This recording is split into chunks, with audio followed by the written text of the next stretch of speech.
नमस्कार हरि प्रेमियों, आपका हमारे YouTube चैनल में स्वागत है। हरि प्रेमियों सभी को हमारी ओर से जय श्री कृष्ण। आप सब कैसे हैं? उम्मीद है आप सब अच्छे होंगे। आइए आज का प्रसंग शुरू करते हैं। आज का प्रसंग है श्रीमद् भगवत गीता के दूसरे अध्याय का फल क्या है और क्या इसका महात्म्य है। हरि प्रेमियों, उससे पहले अगर आप हमारे चैनल पर नए हैं तो प्लीज़ चैनल को सब्सक्राइब जरूर कर लीजिए और बेल आइकॉन को ज़रूर दबा लीजिए ताकि आप तक हमारे सारे नोटिफिकेशन पहुंच सके। हरि प्रेमियों, आपका एक भी सब्सक्राइब हमारे लिए बेहद मायने रखता है।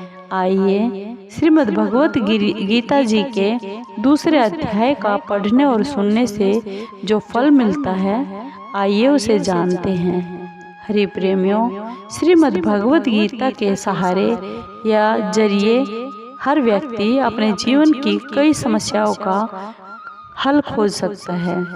दरअसल श्री गीता जी में महाभारत युद्ध के दौरान भगवान श्री कृष्ण जी ने कुरुक्षेत्र में जो उपदेश अर्जुन को दिया था, वह सब श्री गीता जी में बताया गया है। श्रीमद् भगवत गीता हमारे हिंदू सभी धर्म ग्रंथों में पवित्र ग्रंथ है।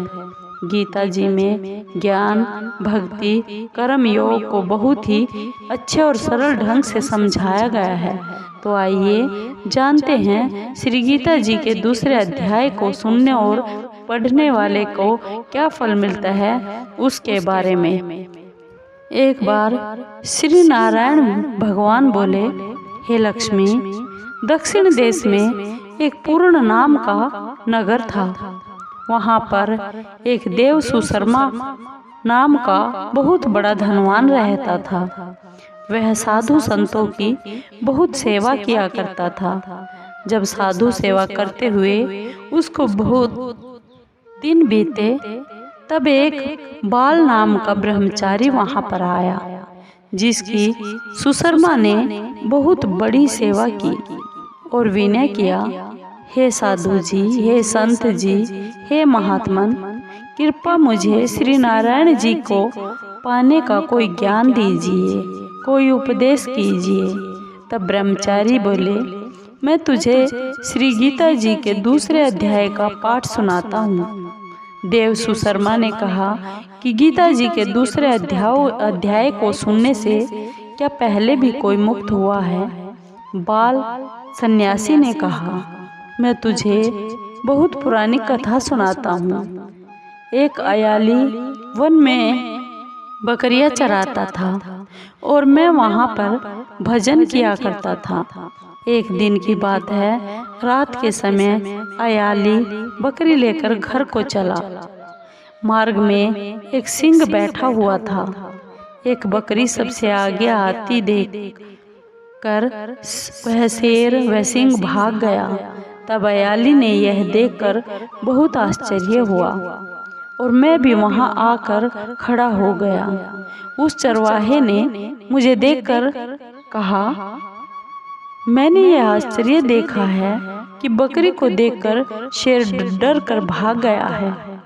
हे प्रभु, हे संत, हे महात्मन, तुम त्रिकालज्ञ हो, यह वृत्तांत मुझे सुनाइए। संत ने कहा, हे चरवाहे, मैं तुझे एक पिछली कहानी सुनाता हूँ।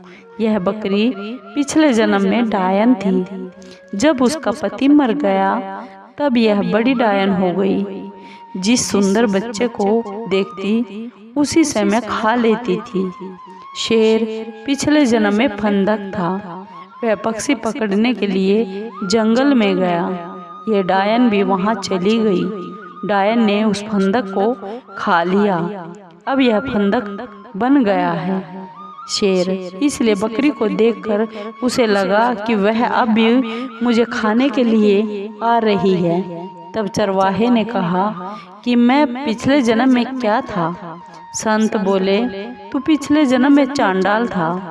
तब चरवाहे ने कहा कि हे ब्रह्मचारी जी, कोई ऐसा उपाय भी है जिसे करके हम तीनों इस अधम इस नीच देह से छूट सकते हैं। तब उस बाल संत ने कहा, हम तुम तीनों का उद्धार करते हैं। एक बात सुनो, भयानक पर्वत की कंदरा में एक शिला थी। उसमें श्री गीता जी का दूसरा अध्याय लिखा हुआ था। मैंने उन अक्षरों को उस शिला पर देखा था। अब मैं तुम्हें मन वचन कर्म एकाग्र करके सुनाता हूँ, तुम श्रवण करिए और सुनिए। संत ने जब गीता जी के वे अक्षर सुनाए तो उसको सुनते ही तुरंत आकाश से एक विमान आया और उन तीनों को विमानों पर बैठा श्री वैकुंठ लोक में ले गया और वे तीनों मुक्त हो गए। हरि प्रेमियों, आपको ये श्री गीता जी के दूसरे अध्याय को सुनने और पढ़ने का जो फल मिलता है, ये कैसा लगा?